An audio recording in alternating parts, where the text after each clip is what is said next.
आयशा की अध्यक्ष नेहा बोरा, उसका ये कहना है आजादी की दूसरी जंग शुरू करनी है और इस धरती से बीजेपी और आरएसएस को खत्म करना है। Eradicate the BJP and the RSS from the soil of this country. BJP और आरएसएस को खत्म करना है। क्या मानसिकता है जानते हो? इस देश में सबसे बड़ी विडंबना यह है कि हिंदू को कोई दुश्मन नहीं चाहिए। हिंदू का दुश्मन खुद हिंदू है। आरएसएस को खत्म करना चाहती है। इस देश के अंदर दिल्ली लाल किले के ऊपर ब्लास्ट होते हैं, ब्लास्ट करने वाले डॉक्टर निकलते हैं, पढ़े लिखे डॉक्टर, जिसे तुम एजुकेटेड कहते हो। सारे के सारे जमाती। कितने आतंकवादी घटनाएं इस देश के अंदर घटती हैं, लेकिन आज तक कभी किसी ने किसी जमात, किसी इंस्टीट्यूट, किसी मुस्लिम यूनिवर्सिटी, किसी को ऊपर टारगेट नहीं करा।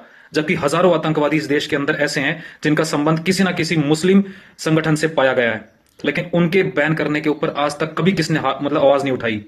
लेकिन इस देश के अंदर एक ऐसा माहौल क्रिएट करा जा रहा है, क्योंकि अगर जब तक हिंदू को बांटा नहीं जाएगा तब तक उसे हराना मुश्किल है। क्योंकि खच्चर को अब ये बात समझ में आ गई है कि दौड़ में वो घोड़े को हरा नहीं सकता। लेकिन वो ये बात भी जान गया है अब खच्चर कि अगर वो दौड़ में हरा नहीं सकता तो दौड़ खराब तो कर सकता है। और खराब करने से क्या होगा? खराब करने से घोड़े आपस में लड़ेंगे।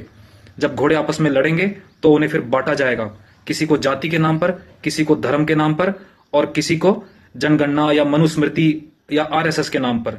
जब ये घोड़े बट जाएंगे तो मैदान खाली होगा, और जब मैदान खाली होगा तब शायद मैं जीत जाऊं। और सबसे बड़ी बात यह है कि उस घोड़े के जो चमचे हैं, उस खच्चर के जो चमचे हैं, वो भी उस खच्चर को यह समझाने में लगे हुए हैं कि नहीं महाराज, आप घोड़ा ही हो। तो अब सोचना सिर्फ हिंदुओं को है कि इस दौड़ को जीतने के लिए उन्हें आपस में बंटना है या एक होना है। और जहां तक रही बात इस नेहा बोरा की, उसको आजादी की दूसरी जंग लड़नी है ना इस धरती से। आरएसएस और बीजेपी को खत्म करना है। जिस दिन आरएसएस को खत्म करने की बात आई, आयशा को ही खत्म कर दिया जाएगा। इस बात को याद रखना, क्योंकि हिंदू कभी किसी का गुलाम नहीं रहा। मर जाएंगे, लेकिन इस धरती के ऊपर से आरएसएस, बजरंग दल और बीजेपी जो हिंदुओं के लिए काम करती है, उसे मिटने नहीं देंगे। इस बात को अपने दिमाग में डाल लेना, सब के सब। जय हिंद।